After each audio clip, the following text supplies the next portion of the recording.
Entonces, retomamos nuestro tiempo de edificación en torno a la palabra. Recuerdes, cada domingo se lo traigo a memoria otra vez, básicamente para que se ubique en el marco de, este, de esta serie de enseñanzas. El marco general, global, grande del que estamos hablando es la realidad del reino de los cielos. Y hace ya algunas semanas atrás venimos avanzando en algo que hemos denominado confrontaciones bélicas, un reino que sufre violencia.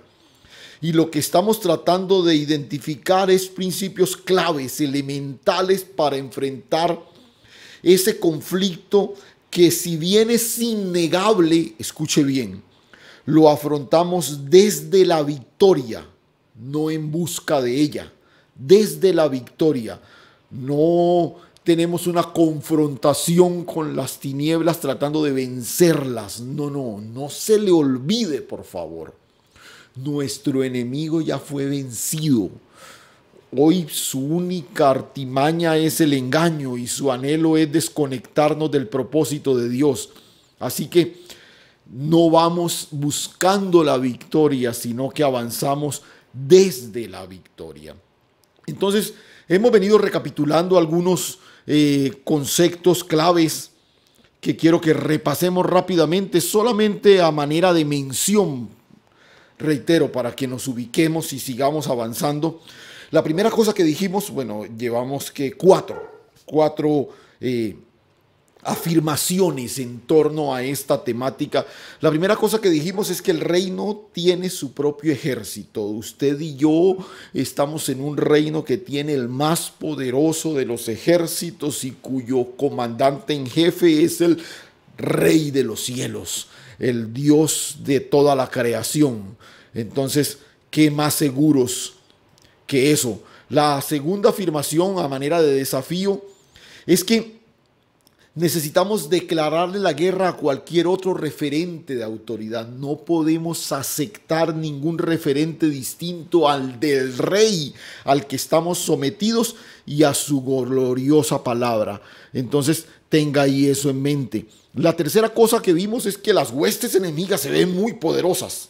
No dejes que te asusten, porque recuerda, enfrentamos un enemigo que ya está vencido. Ya está vencido. Entonces, por muy poderoso que se vea lo que está a tu alrededor, por muy amenazante que veas las circunstancias a tu alrededor, no olvides que ya fueron vencidas. No te dejes asustar, no te dejes amedrentar.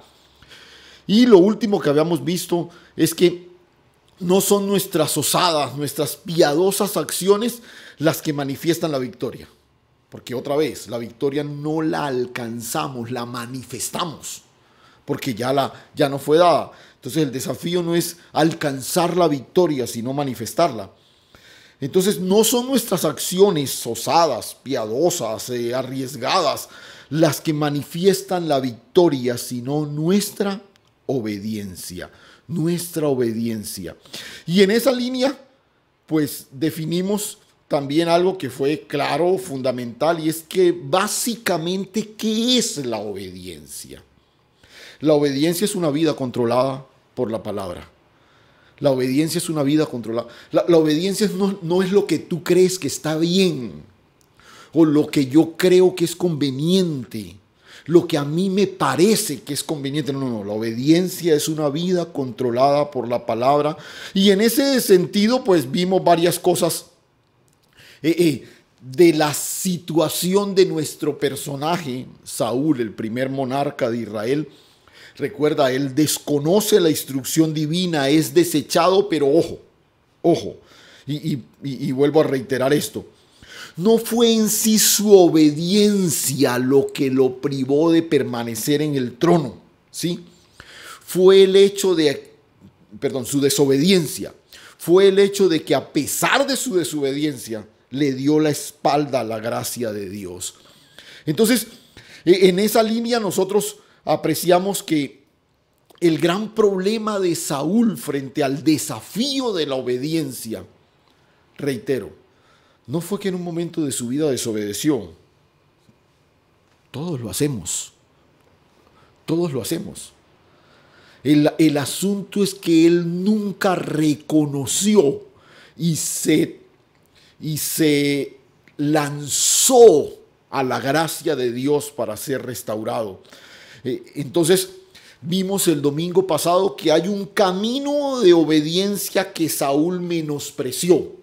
Y que el desafío para nosotros que nos lanzamos a los brazos amorosos del Señor es retomar el camino que Saúl dejó. Y en esa línea básicamente identificamos un denominador común en ese camino, en esa ruta que Saúl menospreció, que Saúl dejó a un lado. Y recuerda, básicamente eran 3 instrucciones fundamentales, algo que tenía que ver con la ubicación, con la comunión y con la acción. Entonces dijimos, el Gilgal de mi ubicación es Cristo, pero no el Cristo de mi ocurrencia o el de mi religión, sino el Cristo de la revelación. Mi comunión no tiene que ver con sacrificios, con rituales sacrificiales, sino con un sacrificio de obediencia. ¿De obediencia a qué? A la palabra revelada. Y mis acciones no son el impulso para solucionar una situación. Saúl quiso solucionar una situación. No. Mis acciones son la espera obediente a la dirección de la palabra. Recuerda lo que dijimos. Lo que yo haga no va a cambiar nada, porque ya todo fue hecho en Cristo Jesús. Lo que yo haga en obediencia a la palabra va a manifestar lo que Cristo hizo. Entonces el desafío finalmente era volver nuestra mirada a la palabra revelada, la voz profética más segura. Ese era el reto, ese era el gran desafío que teníamos frente a... Y bueno, hasta aquí digamos nuestro resumen, hasta aquí donde hemos venido avanzando. Y quiero que retomemos un principio más en esta mañana. Saúl sigue sentado en la silla real de Israel, pero la sentencia divina lo ha quitado del trono. Otra vez, él es rey para Israel, pero ya no es rey para Dios. Porque otra vez, este episodio probablemente sucedió, según la descripción que el texto nos hace, en el 2.º año de Saúl. Pero los estudiosos de la cronología bíblica hablan de que Saúl probablemente reinó unos 40 años. O sea, Saúl siguió sentado en el trono de Israel, pero ya no era rey para Dios. Y en medio de las confrontaciones bélicas que experimenta el reino en el que hemos sido establecidos, la clave es seguir siendo reyes para Dios. Reyes para Dios. Él nos hizo reyes y sacerdotes para Él. Para Él. La victoria realmente está ahí. La manifestación de la victoria es esa, cuando usted y yo podemos seguir siendo reyes para Él. Quizás tenemos algunos conflictos mediáticos, algunas complicaciones temporales, pero si el cielo ha confirmado nuestra posición, la victoria está asegurada. La victoria está asegurada. Y en esto que conocemos como guerra espiritual, recuerda, lo fundamental es que el cielo confirme tu posición, que tú eres un rey para Dios, que estás ubicado en el escenario, en el Gilgal de tu manifestación, que es Cristo. Aunque la situación sea desalentadora, tú necesitas tener claridad de tu posición. Repito, la situación puede ser desalentadora, pero debes entender que tu posición es eterna. No olvides que la situación es pasajera, pero nuestra posición es eterna. Nuestra posición es eterna. Y en este texto, ahí estamos para los que recién llegan, yo me imagino que ya todos los demás ya se ubicaron en 1 Samuel capítulo 13. En este episodio en particular, este detalle es bastante significativo. Y incluso es la expresión que el escritor usa para mostrarnos lo que sucedió aquí. Nota, antes que el profeta haga mención al rey de la sentencia, primeramente le dice que lo que el cielo quería hacer con Saúl era confirmarlo en su posición. Ahora Jehová hubiera confirmado tu reino sobre Israel para siempre. Por eso te decía, lo clave en este conflicto espiritual es que tú alcances confirmación del lugar donde has sido puesto, ¿no? Esta fue la mención que casi que en forma nostálgica Samuel le hace a Saúl. El Señor me mandó a confirmar tu reino sobre Israel para siempre. Para siempre. Y es muy interesante porque este término es un término clave, ese término confirmado que lo tenemos ahí. Y hay varias cosas con relación a ese término que quiero mencionar antes de seguir adelante. Por ejemplo, esta es una expresión que tiene que ver con formar, con moldear. Es hacer un producto que previamente fue diseñado. O sea, Dios diseñó algo para Saúl y ahora quiere llevarlo a cabo, quiere confirmarlo. Es básicamente con dar forma. Confirmar tiene que ver con ser establecidos, probados, seguro, preparado, sostenido. Y fundamentalmente también es un término que tiene que ver, y ojo con esto, esta parte es bien interesante, autenticar algo como válido, con un enfoque de durabilidad y estabilidad en las situaciones. Confirmado es que no importan las situaciones a tu alrededor, tu posición te da una estabilidad, una durabilidad en el tiempo a pesar de.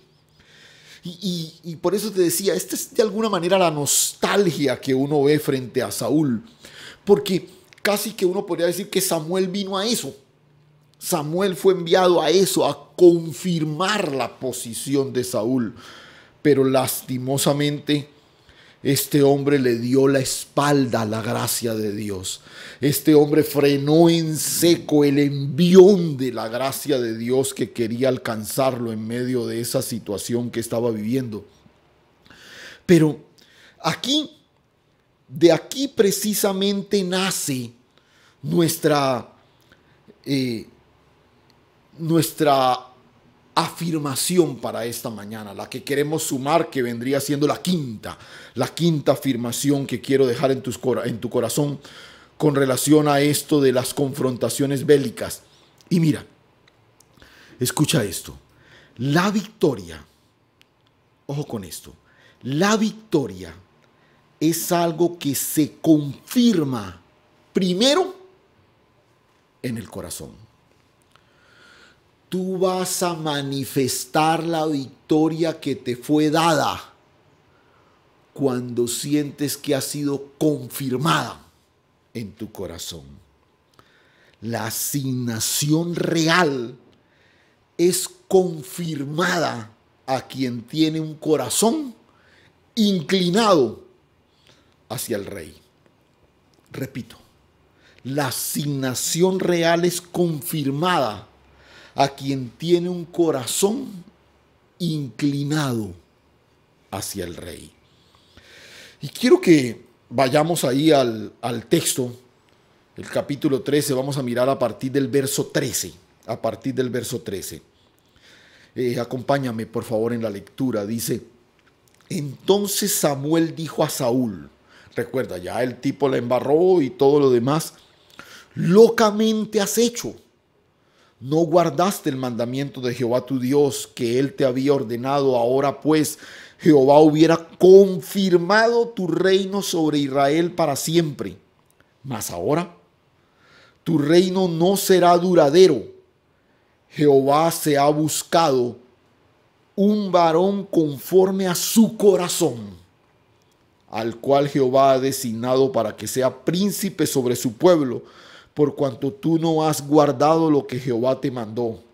Y levantándose Samuel, subió de Gilgal a Gabá de Benjamín. Escuche eso. Jehová se ha buscado un varón conforme a su corazón, al cual Jehová ha designado para que sea príncipe sobre su pueblo, Israel. Un varón conforme a su corazón. Un varón conforme a su corazón. Y bueno, ojo, porque esta es la médula de lo que quiero que capturemos hoy en nuestro espíritu. Ya analizamos ampliamente que si bien la acción pecaminosa de Saúl fue el inicio de todo ese proceso doloroso para él, fue su actitud soberbia, su justificación, el señalamiento a los demás, lo que finalmente desencadenó la sentencia. Eso lo hemos mencionado hasta la saciedad, ¿cierto? Vimos cómo su incapacidad para reconocer el pecado frenó la gracia que ya estaba lista para manifestarte. Jehová hubiera confirmado tu trono para siempre. Ahora, la fusión de estos dos elementos, la desobediencia y el darle la espalda a la gracia de Dios, la fusión de estos dos elementos es lo que el profeta definió como loca acción, locamente acecho. Y hablaba un poquito de esto el domingo anterior. La insensatez, la dificultad, la necedad para reconocer mis yerros y asumir la responsabilidad de mis acciones. Eso es una loca acción. ¿Sabes por qué? Porque el reconocimiento es la cuota inicial del proceso restaurador de Dios. Pero esa insensatez pone en evidencia algo mucho más profundo y peligroso: el corazón. Lo que Saúl acaba de hacer, lo que está poniendo en evidencia, es lo que hay en el fondo de su corazón. Algo que nadie más pudo ver. Samuel no lo vio, los guerreros en Israel no lo vieron, el pueblo en general no lo apreció.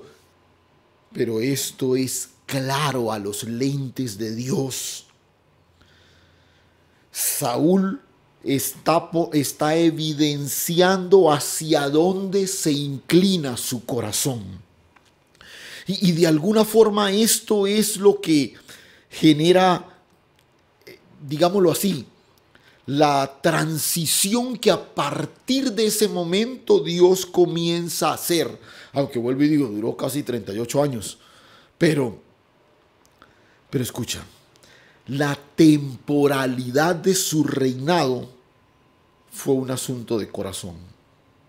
De corazón. Saúl puede ser el más grande.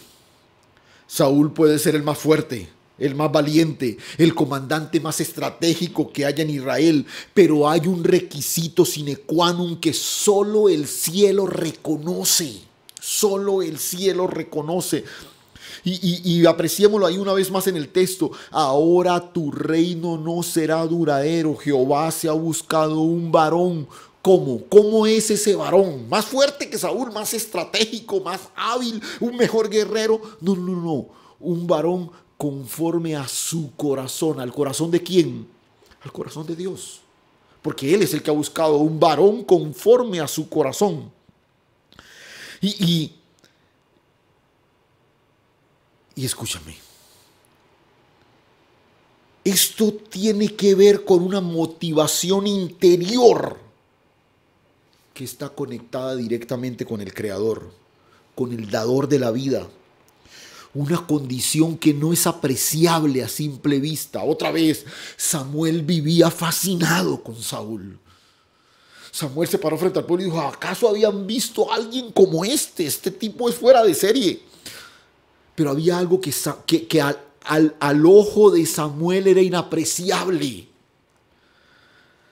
Pero para la retina de Dios era claro: el corazón. Y este es el asunto con nosotros. Muchas veces hay cosas que todos los demás notan, hay acciones que todos los demás pueden calificar, pero lo que hay en tu corazón, solo el cielo podrá evaluarlo y finalmente dictaminar sentencia. Esa motivación interior. Y bueno, para, digamos, apreciar nuestra afirmación de hoy, recuerda, no te olvides, la victoria es algo que se confirma primero en el corazón. ¿Y qué corazón está buscando Dios? Un corazón conforme al corazón de Dios. Y entonces vamos a usar los próximos minutos precisamente para eso, para tratar de definir, para tratar de explorar un poquito esa afirmación. ¿Cómo es un corazón conforme al corazón de Dios? ¿Cómo es un corazón conforme al corazón de Dios? Y la primera aclaración que quisiera hacer es que, digamos que la traducción aquí no es la mejor. Porque cuando uno lee un corazón conforme al corazón de Dios, uno casi que llega a deducir que el texto está hablando de un corazón que se parece al corazón de Dios.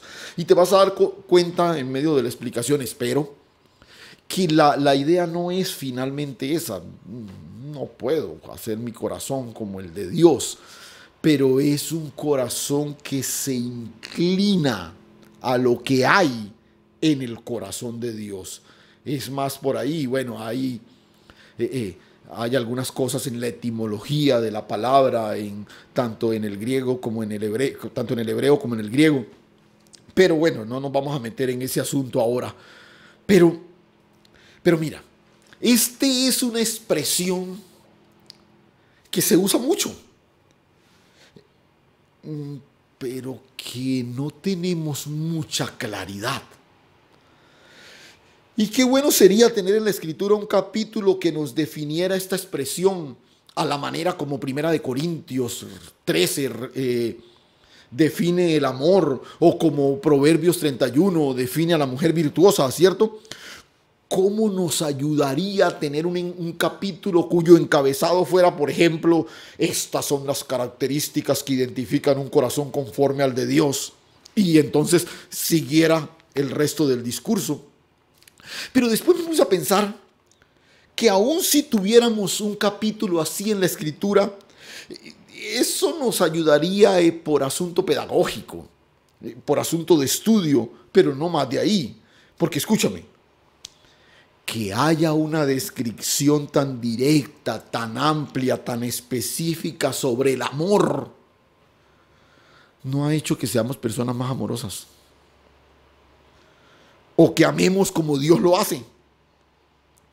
Entonces, si hay un capítulo sobre un corazón conforme al corazón de Dios, yo no sé si eso cambiaría finalmente la naturaleza de nuestro corazón. Pero bueno, vamos a intentar explorar un concepto del que, reitero, se habla mucho y sobre todo se canta mucho, pero no es tan claro al momento de intentar definirlo. Y es apenas obvio. La única persona en la Escritura que podemos asociar directamente con esta expresión es David, el sucesor de Saúl. Aquí lo dice, ¿cierto? El Señor se ha buscado un varón conforme a tu corazón, y pues uno sabe que el que se buscó fue a David, porque ese fue el que finalmente reemplazó a Saúl. Y podemos ver que muchos personajes en la Escritura responden a esta caracterización, personas conforme al corazón de Dios, pero la designación directa la hace el Señor es solo a David. Por eso vamos a limitar la exploración de este concepto a este personaje. Y básicamente en este contexto, en el contexto de su transición con Saúl. Porque finalmente Saúl es desechado y quien ocupa su lugar es David. Ahora, hago una aclaración para en aquello en lo que nos vamos a ocupar los próximos minutos. No pretendo agotar la totalidad del tema sobre un corazón conforme al corazón de Dios. No. Solo quiero ver las implicaciones directas que tienen con el punto que estamos tratando de explorar en esta mañana, con esto que tiene que ver con que la victoria sea confirmada primero en nuestro corazón. Ahora, sin más rodeos, la permanencia es una de las principales conquistas al final de un conflicto. ¿Sí? Por ejemplo, dos naciones pelean por un territorio y cada una de ellas quiere permanecer en él. ¿Sí? Están peleando por un territorio y una de ellas quiere permanecer con el control, permanecer con el dominio, permanecer con la autoridad. Y este es uno de los elementos claros en el contraste que apreciamos entre el primero y el segundo monarca de Israel. Cuando Dios dicta sentencia sobre Saúl, dice: no permanecerás en el trono para siempre. Tu descendencia no permanecerá para siempre. Pero cuando se refiere a David, le promete que en el trono siempre habrá alguien de su descendencia. O sea, la permanencia es fundamental, es clave, es significativa. Saúl no permaneció él ni su descendencia, pero Dios le garantizó a David que no solamente dirigiría los destinos de la nación, sino que siempre habría un descendiente suyo ejerciendo esta asignación. Ahora, quiero básicamente destacar tres cosas tocantes a un corazón conforme al corazón de Dios. Tres elementos que quiero que identifiquemos. Y bueno, vamos a irlos mencionando y luego voy a ampliar un poquito la explicación al respecto. Entonces, escucha. Un corazón conforme al corazón de Dios es aquel que tiene la certeza y el deleite de su ubicación. La certeza y el deleite de su ubicación. Y quizás este sea el primer aspecto que podemos señalar frente a un tema, un concepto un poquito nebuloso como este, cuando hablamos de un corazón conforme a Dios. Y cuando digo nebuloso no es por lo oscuro ni nada de eso, sino porque no tenemos tanta claridad sobre él. Hablamos de que un corazón que adora, un corazón que esto, un corazón que lo otro, y tratamos de buscar características en David, pero desechamos aquellas que no nos gustaría ver en él. Estamos hablando de alguien que se ha instalado en el centro del corazón de Dios y cuyo corazón ha descubierto ahí lo más valioso que tiene. Repito, escúchame por favor. Cuando hablamos de la certeza y el deleite de su ubicación, estamos hablando de alguien que se ha instalado en el centro del corazón de Dios y ha descubierto ahí lo más valioso que tiene. Esa ubicación. Porque recuerda que te dije, un corazón conforme al corazón de Dios no es tanto un corazón que se vuelve como el de Dios, no, sino un corazón que se inclina hacia el corazón de Dios, hacia el corazón de Dios. Y escúchame, por favor. Cuando tú tienes claridad y certeza sobre la naturaleza permanente y eterna del lugar donde has sido puesto, nunca andarás tratando de reclamar tu posición, ni peleando por retenerla, porque entenderás que el lugar de tu ubicación es permanente y eterno. Este fue el karma de Saúl los siguientes 38 años. Saúl vivió todo el tiempo descubriendo amenazas alrededor de él, todo el tiempo tratando de aferrarse a una posición que en su corazón sabía que ya no tenía. Un corazón conforme al corazón de Dios es aquel que tiene certeza de dónde ha sido puesto, pero se deleita precisamente en eso.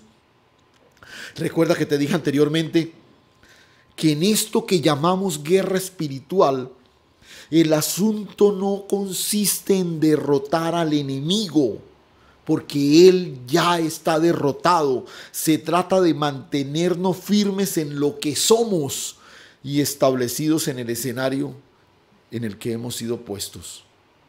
Su palabra. Su palabra. Y por eso te mencionaba, alguien consciente del lugar donde ha sido puesto y que ha descubierto que su mejor deleite es permanecer ahí,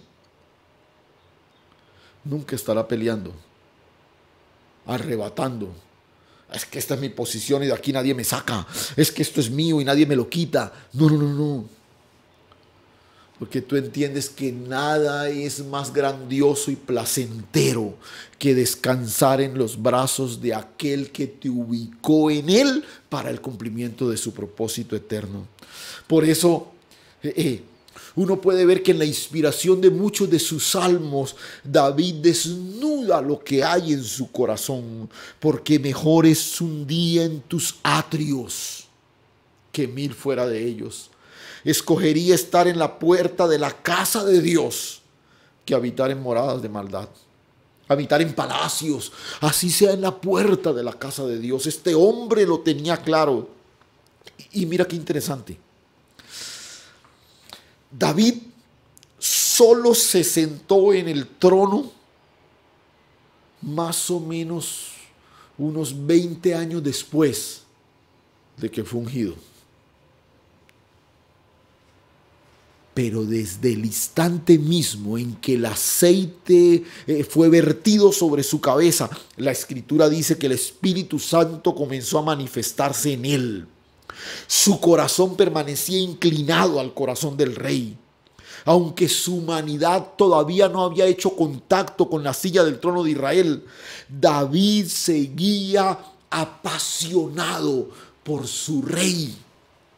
Por su rey. David tenía clara cuál era su ubicación y la disfrutaba, tenía deleite en ella.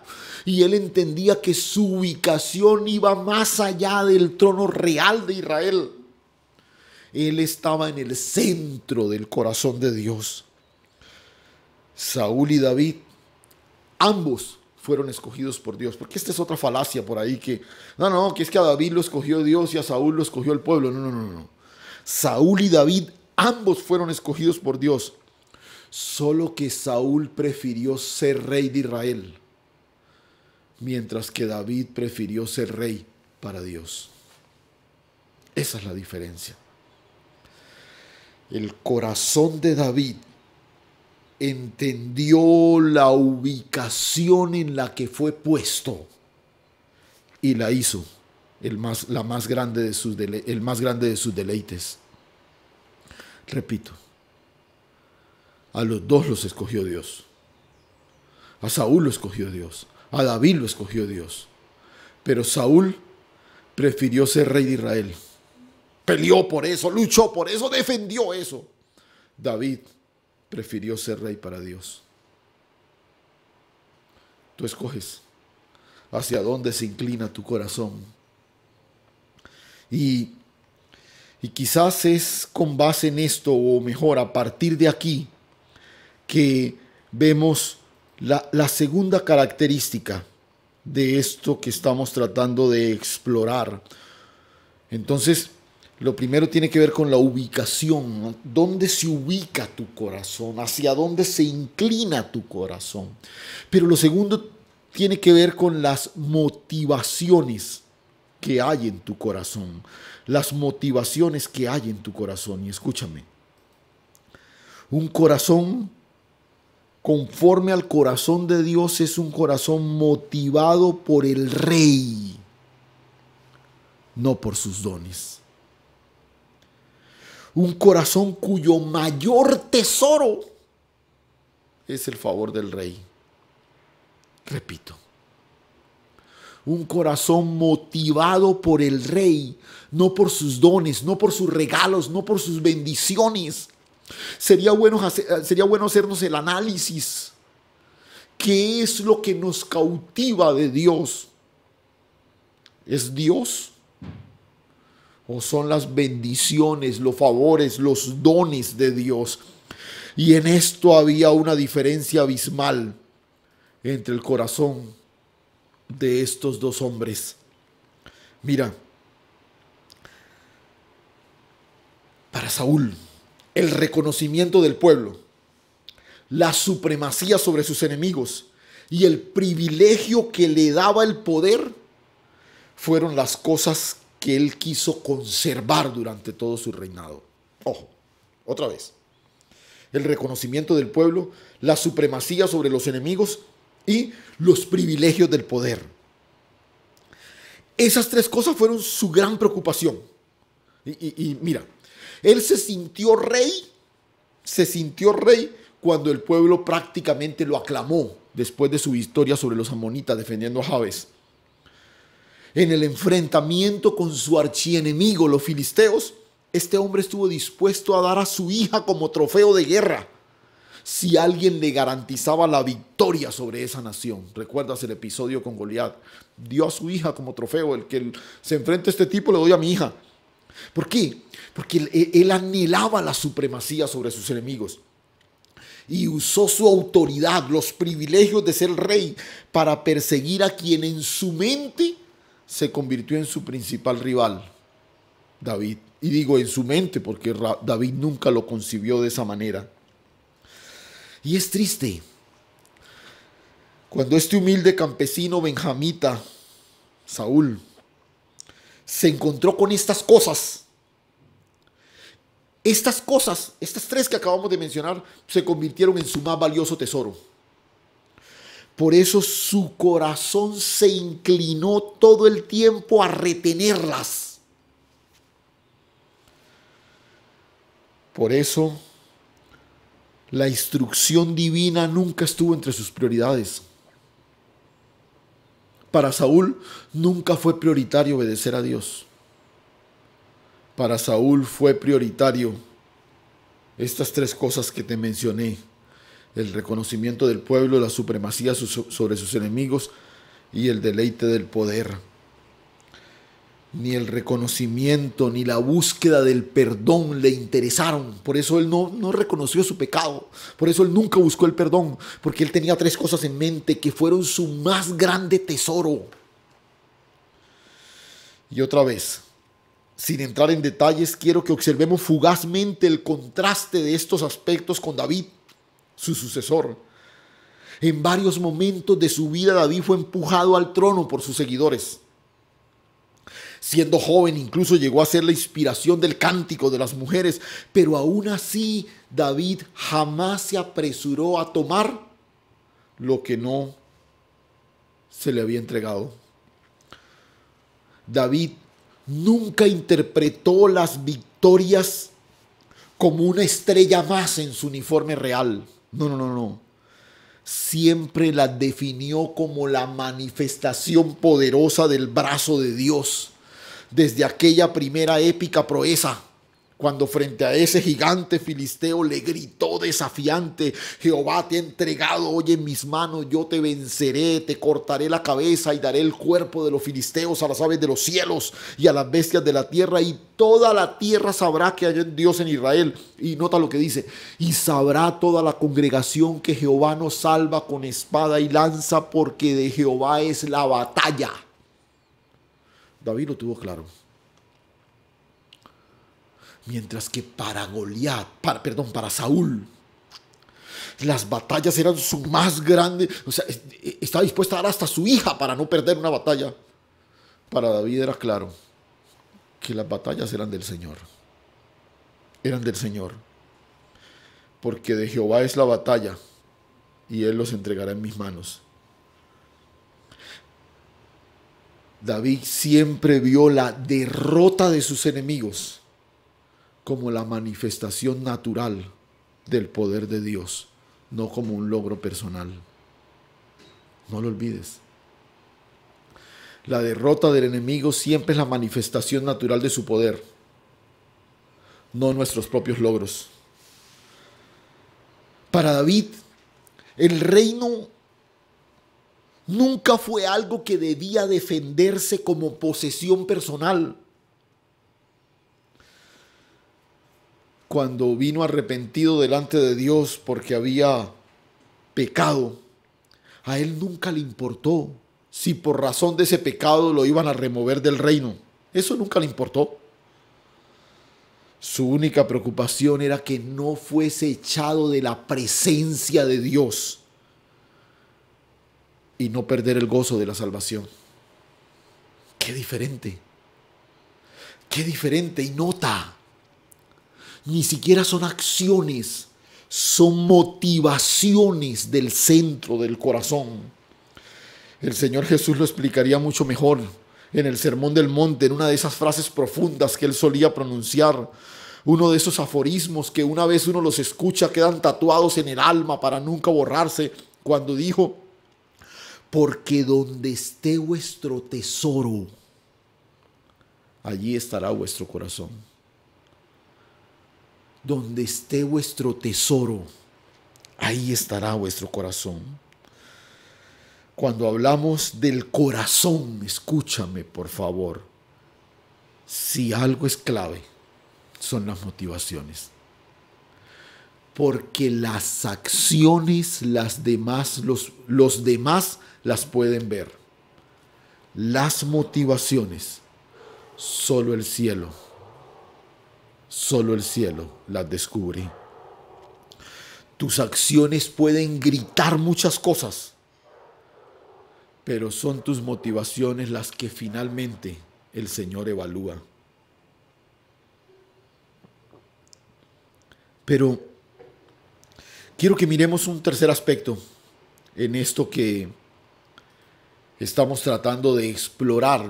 Yo no sería tan pretencioso de decir, de definir, no, pero sí explorar un poquito ese concepto de un corazón conforme al corazón de Dios.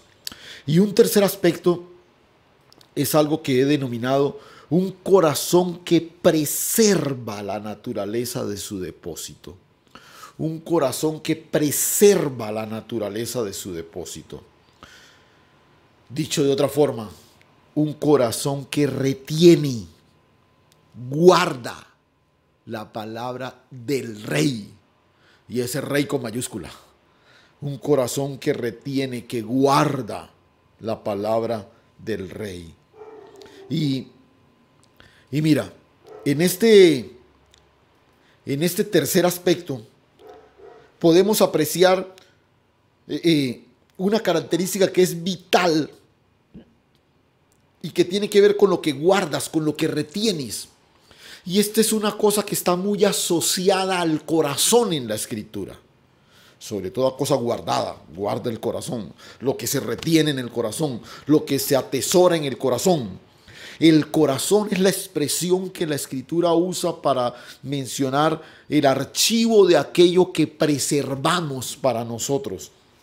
Y repito, esto es vital. ¿Qué retienes en tu corazón? ¿Qué guardas? Y esto es fundamental cuando hablamos del corazón.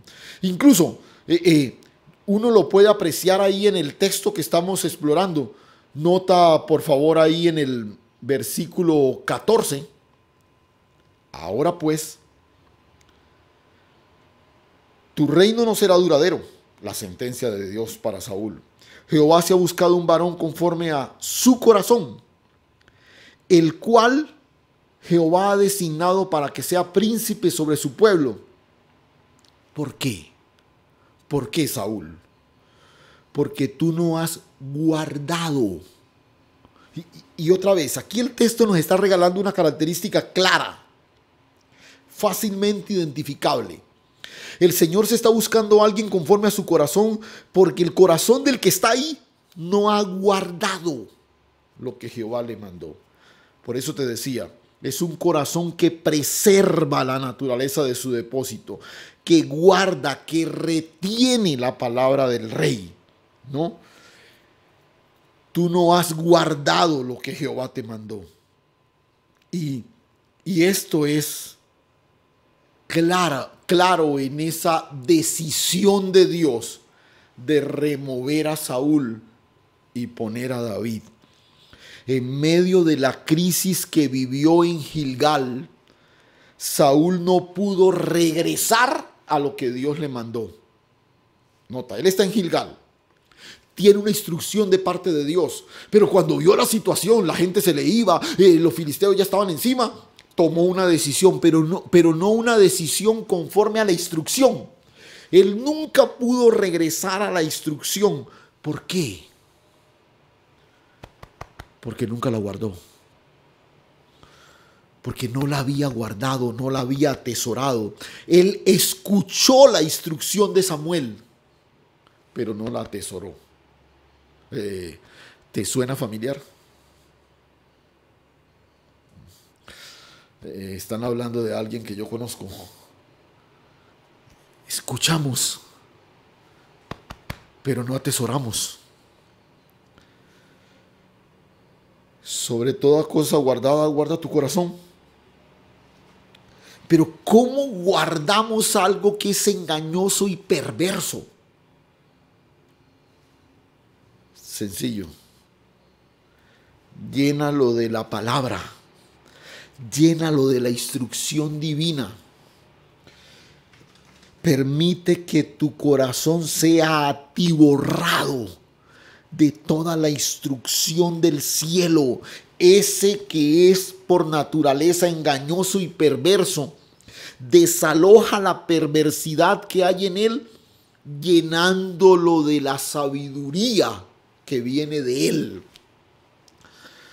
Nosotros podemos fallarle a Dios indiscutiblemente, pecamos, erramos, fallamos el blanco, pero cuando el Espíritu Santo viene para redarguirnos, podemos tomar de lo que hemos guardado. Este fue el problema de Saúl. No tenía nada guardado en el depósito de su corazón. Dios no desecha a Saúl por su desobediencia. ¿O es que acaso David nunca desobedeció? ¿O es que acaso usted y yo nunca lo hacemos? No.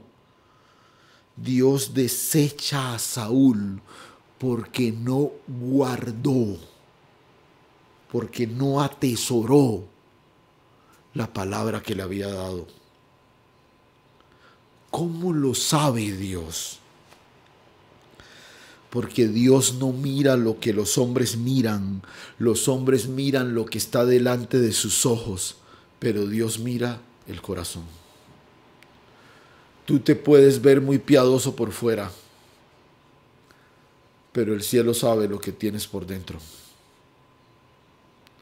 Tú puedes aparentar mucha piedad, mucha filantropía, mucho cariño por fuera, pero el cielo sabe lo que está guardado, atesorado en tu corazón. Y es interesante cuando uno mira ese episodio. Samuel vino a chequear la acción de Saúl. Samuel vino a evaluar las acciones de Saúl. Dios estaba escudriñando su corazón. Por eso cuando le menciona un sucesor no le dice un tipo más obediente que tú. Porque yo no sé y no estoy seguro si David fue más obediente que Saúl. Casi me atrevería a afirmar que no.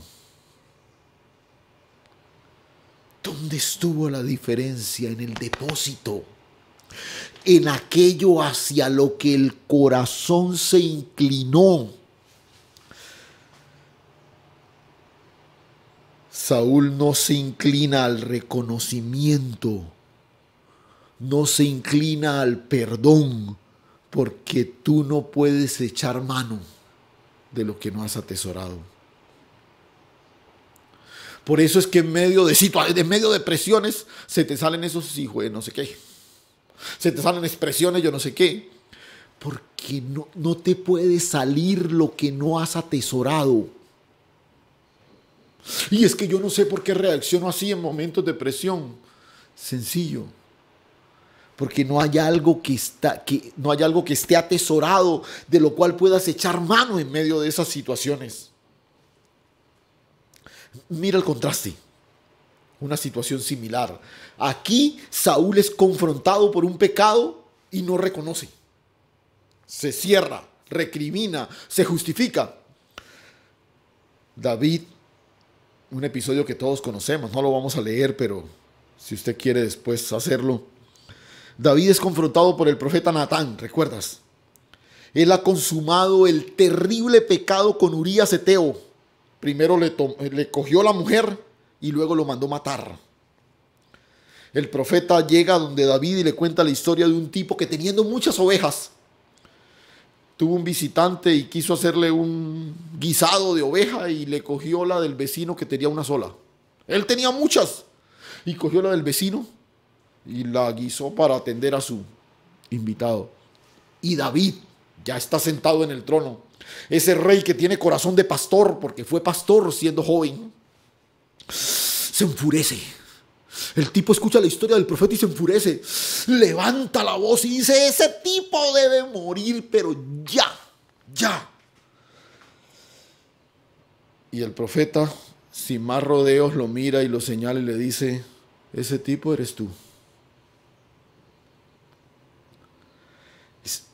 ¿Y sabes qué es lo interesante? Que David no acude a justificaciones. Ay, hermano, sí, pero es que usted me está hablando de una situación, es que uno es hombre, vea, es que esa mujer estaba, Dios mío. Pero David no acude a incriminaciones. Es que en cierta manera es culpa de ella. ¿Cómo se va a bañar desnuda ahí a ojos del rey? Por Dios, uno es hombre, uno también tiene sus cosas. No. ¿Sabe cómo responde David? Yo pequé. Punto. Yo pequé. Las consecuencias de su pecado lo alcanzaron. Pero la grandeza de la gracia de Dios lo sostuvo en el propósito. ¿Sí ves? Las consecuencias de su pecado lo alcanzaron, claro que sí. Porque siempre acarreamos las consecuencias de nuestro pecado. Pero cuando reconocemos y venimos delante del Señor y abrimos nuestro corazón delante de Él, cuando acudimos al depósito de la gracia que nos ha sido dada por la palabra, esa gracia nos sostiene en el centro del propósito. Escúchame, la gracia no anula las consecuencias. La gracia mantiene el corazón de Dios inclinado al tuyo.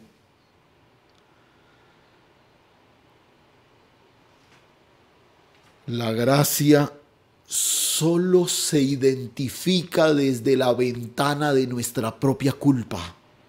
Cuando yo reconozco mi culpa y vengo delante del Señor, puedo identificar la gracia que me ha sido dada.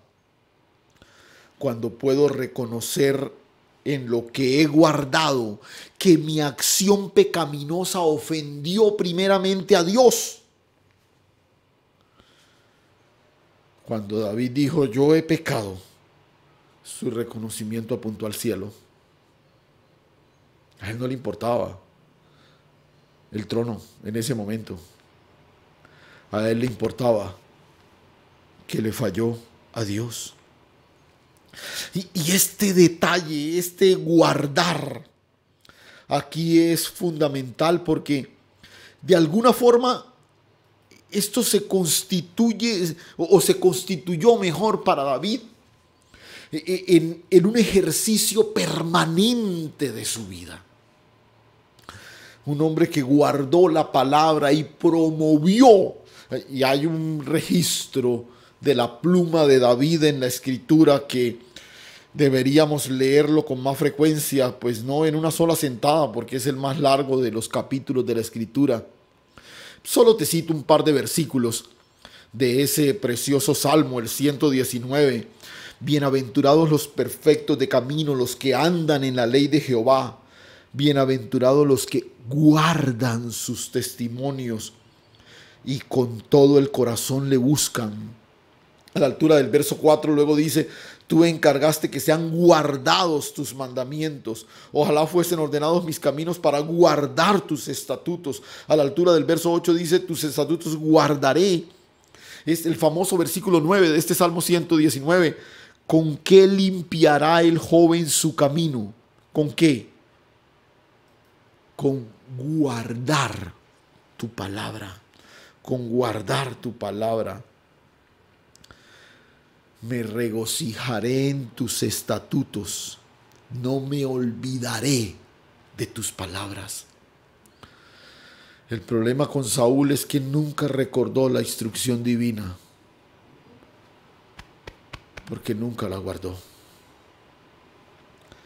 A diferencia de Saúl y de muchos hoy, David dedicó toda su existencia a guardar, a atesorar en su corazón la palabra de Dios, su depósito.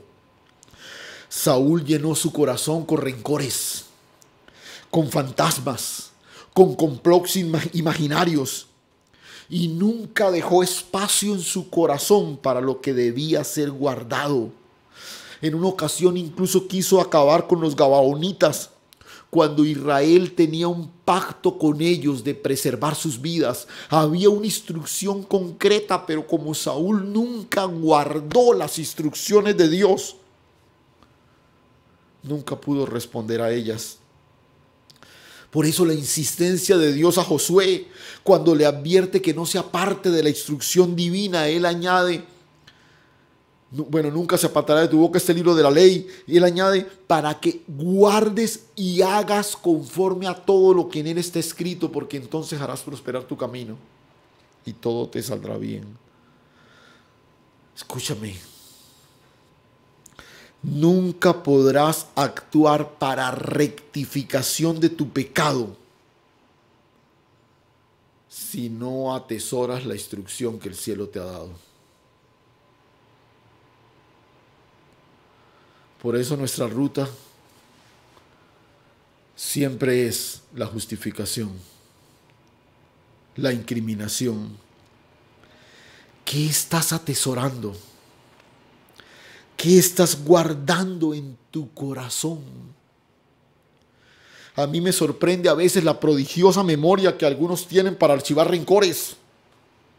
Pastor, es que todavía recuerdo, como si fuera ayer. Por allá, era el 15 de enero de 1968. Y ese pastor entró y me miró así como raro. Y todavía esa mirada me da vueltas por la cabeza. Yo no lo puedo olvidar ni nada de eso. Y aunque usted el domingo citó allá en la palabra eso de eso que dice la palabra en el libro de Ezequías, de Safonías, o sea, no puedes olvidar la instrucción de la palabra del domingo anterior. Pero tienes un rencor de hace 4 décadas, 5 décadas, archivado en lo profundo de tu corazón. ¿Cuál es el depósito que estás preservando en tu corazón?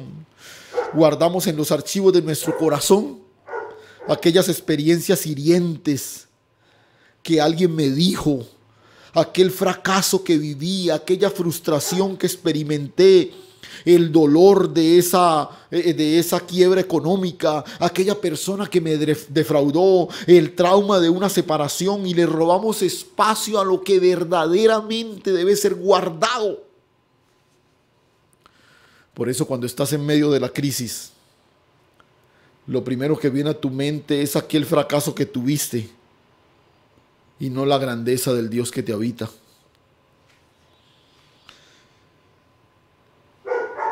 Y mira, como nunca antes,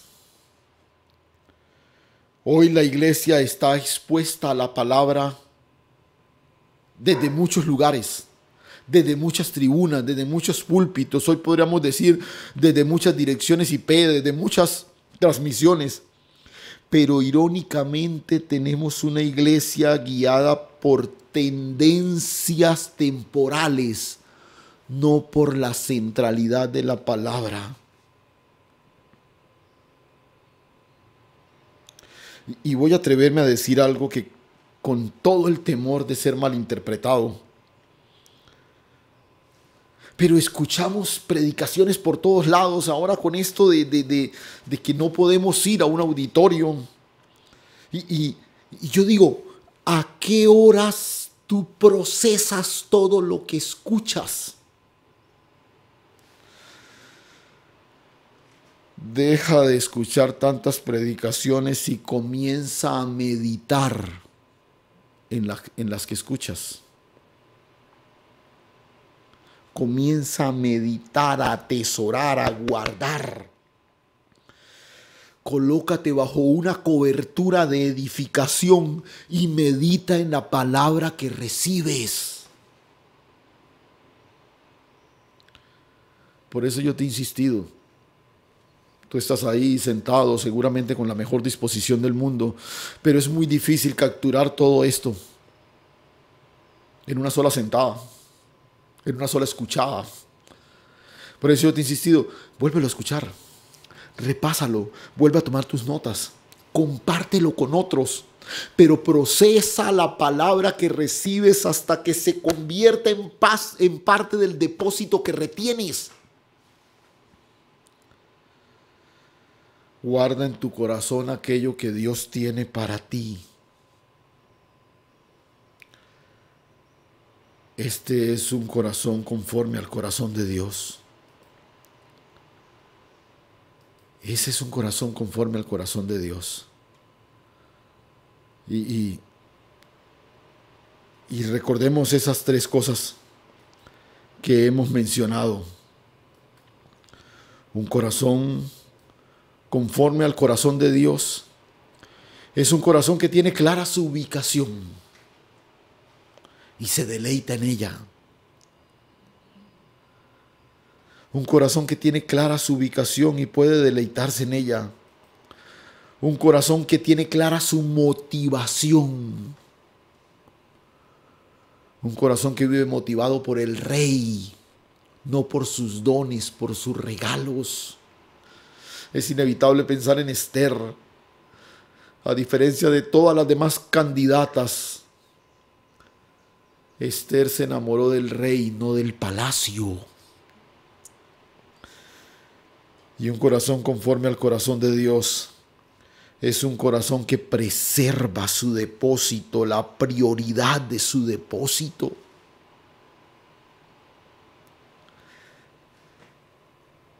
Escúchame, mi querido hermano.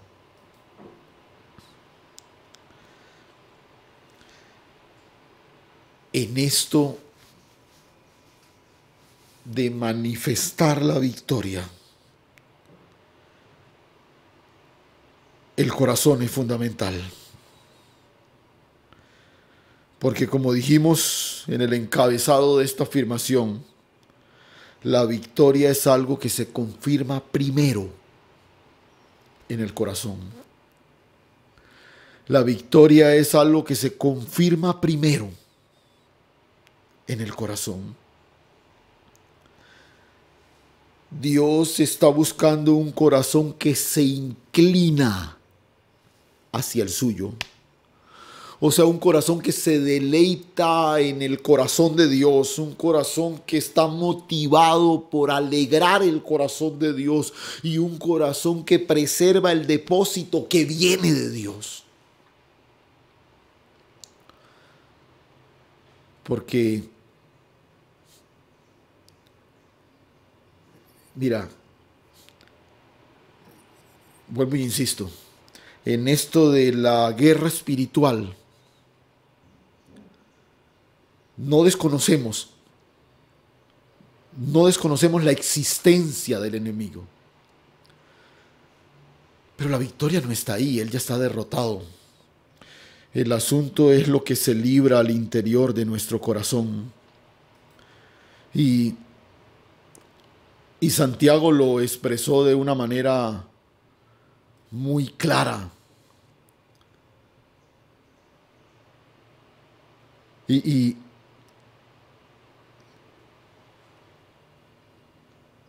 Dios quitó a Saúl para ubicar ahí un hombre conforme a su corazón.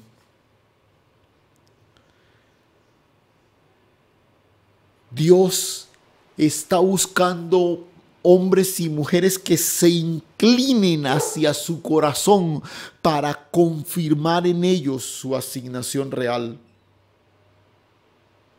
Escúchame. Un corazón inclinado hacia el corazón del Rey siempre traerá la manifestación del Cristo revelado.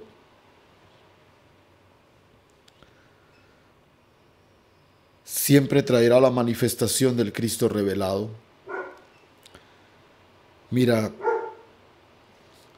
Pablo y sus compañeros están en Antioquía de Pisidia, están en la sinagoga y la escritura es leída. Pablo se coloca en pie y comienza a hacer un recuento de la historia de la manifestación de Dios en Israel.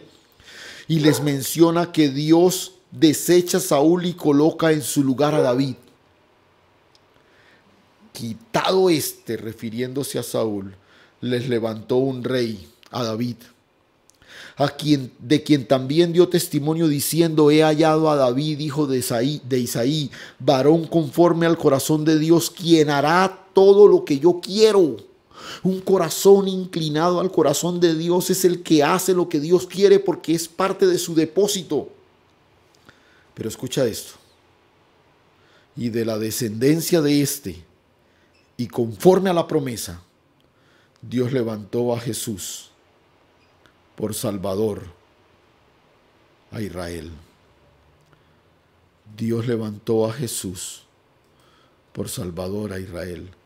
Un corazón inclinado hacia el corazón del Rey siempre traerá la manifestación del Cristo revelado.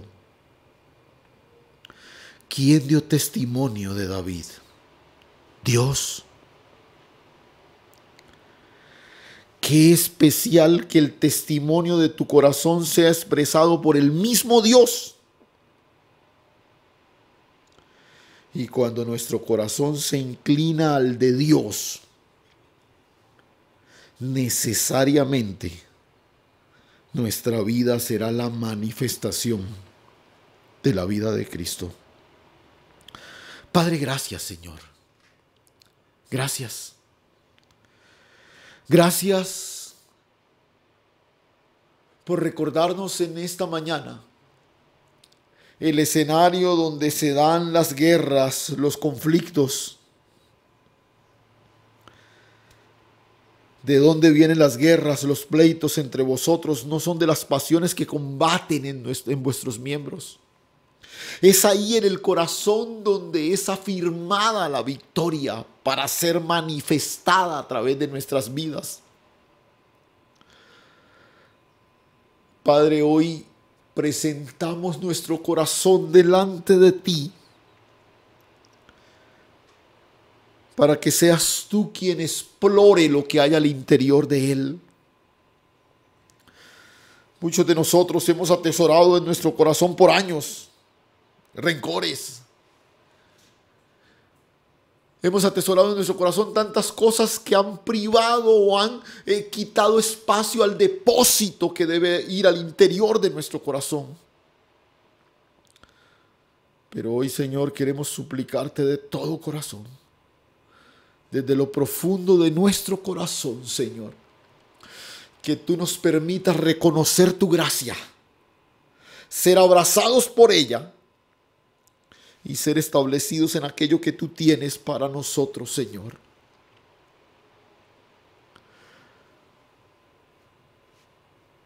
Crea en nosotros corazones conforme al tuyo, Señor. Corazones que se inclinan al tuyo, oh Dios. Corazones que se deleitan en su ubicación, que tienen clara su motivación y que preservan la prioridad de su depósito. Yo no quiero seguir atesorando en mi corazón rencores. Yo no quiero seguir atesorando en mi corazón frustraciones. No quiero seguir atesorando en mi corazón recuerdos dolorosos. Quiero atesorar en mi corazón la grandeza de tu palabra, ser afirmado en ella y tener ese depósito a la mano cada vez que tengo una situación frente a mí. para manifestar la victoria del Rey que ya me ha sido dada. Gracias, Señor. Gracias, Dios. A ti toda la gloria y toda la honra en Cristo Jesús. Amén.